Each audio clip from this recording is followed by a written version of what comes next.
Dean, you asked for a response from your players today. How pleased were you with what they gave you out there? Yeah, look, very pleased. I was maybe I criticise them a lot, which I have done after the last game at Aldershot at home, but today they gave absolutely everything today. First and foremost, they put a great shift in for the club, and look, there was bits of qualities came through in the end. We needed an early impact. Sean Pearson's mentioned the importance of it as well. Just how good was Luke Sumfield's goal that got us in front today? Yeah, look, he was one of those. He's had a goal with his swinger to say he's non kicking foot, and he's caught hold of it. And he's gone in the top corner, and look, it was a great goal, and it gives us a lift. And I think that was on the back end of us playing some decent football, attacking football. We broke early a few times, and we had one or two clear off the line as well in the first half, and even in the second. And when the goal came, the confidence seemed to come back as well. And how important is that to keep that going now? Yeah, look, it's massive. As what was being said after the Aldershot game, there was bits and pieces in the first half. We were okay, and I thought we started brightly second half. And obviously, as soon as they get the first goal and get a little bit on top, you can just see it drain out of the players. It's a mentality thing, and then when you're down there, confidence, them kind of things, the basics that you talk about, seem that little bit harder to find. But today, from the first minute, I thought we were outstanding, and they continued it for 90 minutes. How important was it having the 2 weeks leading up into there? We saw little things like corner routines, that sort of thing, that looked like a lot of work had gone into it. Yeah, look, the first week it was about getting a reaction and getting the disappointment out of the system, so there's a lot of hard work put in the training ground, not so much the tactical side. It was like, went back to basics for them. They've done a lot of hard work, done a lot of running, and it's this week, in the build-up to it, we went on the tactical side, and a lot of it came off today. So, look, I said there's been a lot of ups and downs. Today's up. We need to find a level playing field now. We need to go to Harrogate and settle it down. I mean, it seems to be win-lose at the minute.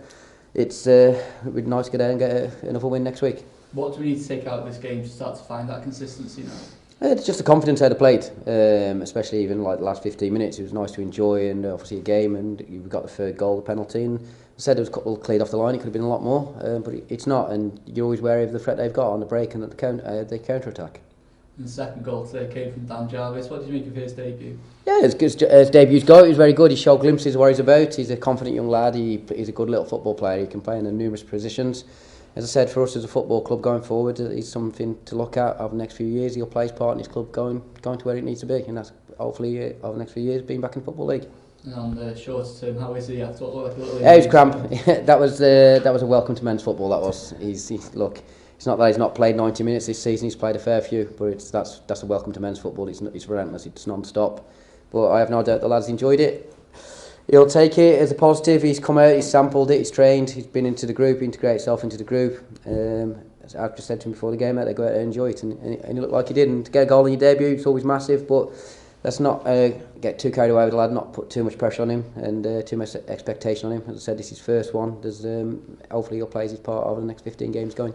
Obviously a small negative, he got the cramp, but it did mean he could introduce Davis Keeler-Dunn. Same question, how do you think his? Yeah, no, I thought he done well as well. I just said to him at the end of the game, don't be scared to have a shot. He got to some good little pockets, 18 yards out, 20 yards out, and he could back himself and have a shot. And but no, as I said, he's done well. He can be proud of himself. It's been a mad week for him. He come in on Tuesday, he's training with lads Tuesday, Wednesday, and then he's obviously earned enough to give me the opportunity here till the end of the season. And I said he'll do well for us, and it's a learning curve for us both really. He can learn about the group, and I can learn more about him, and we'll see where it goes with himself. You mentioned in midweek there may be more movement this coming week. How close are you to ins and outs?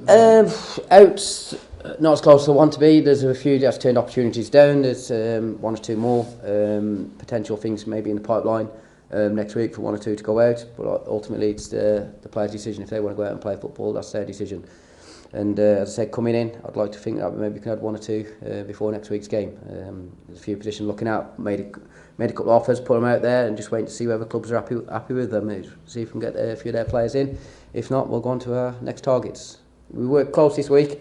Excuse me, we were close this week with another player to come in, but for personal reasons it didn't happen. There was a bereavement in his family, so that kind of stalled. So, but I expect it to go on maybe into next week. I'm hopeful, but as I said, with the loss that's been had, it might not happen now. And two players currently at the club, Tyler Reid and Amari Patrick. What's the news on their futures? As it stands at the moment, Amari he'll be going back. Still having discussions with Tyler. As it stands at the moment, Amari will go back. Thankful to his contribution. There's a reason that you come out on loan to get experience and gain minutes for himself. He's come in, done really well. He's been a positive impact. He just feels he's ready now to go back and challenge Bradford. He'll always be looking, his next step would be looking to get a League Two team to get on loan. So as I said, we thank him for that, but the lad wants to go back and challenge at Bradford. Obviously, while it's disappointing to lose him on a personal level, how important has he been to allowing us to change the tactics? It's something that paid off today without him in the team. Yeah, look, it's something I was aware of over the last few days. So, you know what, we had to have a look at a few things. Obviously, Jarve's clearance was right up until the last minute. A few technical problems in the EFL, so at one point didn't think it was going to happen. But as I said, he was had a chat with the lad, and I just had to make sure, obviously I knew he was going back, I had to make sure if he was needed after the first minute, he was ready to contribute, and he was. So I had a chat with him, so it was a case of him on the bench, and if we needed to put him on, he'd have came on and had an impact then. But I thought the lads out there done more than enough to not to tinker with it too much during the game. And then the other end of the pitch, a clean sheet, another welcome one. Rob Layton just managed to keep all of that at the end. Yeah, look, it's massive. It's massive. As I said, the first goals at this level, especially for ourselves, seems to be big at the moment. And they had a chance in the first half. I spoke to the players in the build-up to it. They have got some big players. Let's not limit the amount of silly free kicks. There's a few little niggly ones. Look, there was a few, one or two of their players went down very easily. That's my opinion. Their minds will say different. But it gives them opportunity to put the balls in the box, and they've got good delivery. And as I said, we got players who are looking at 6'5" and 6'4". You're going to get on the end of the fair share. But lads defended really well, and when Rob was called upon, both times he made two great saves. You've mentioned players going down easily. Obviously, the second yellow card for Luther today was because of the dive. What was your view on that? It doesn't make a difference, does it? What my view is, it's a referee's decision. So look, there's no point me commenting on that. As I said, it just maybe one or two things fall into place for us over time. We've had disappointment, decision not go our way. I didn't see it in real time, so for me to comment at the minute would be wrong. Brilliant. Thanks very much, Steve.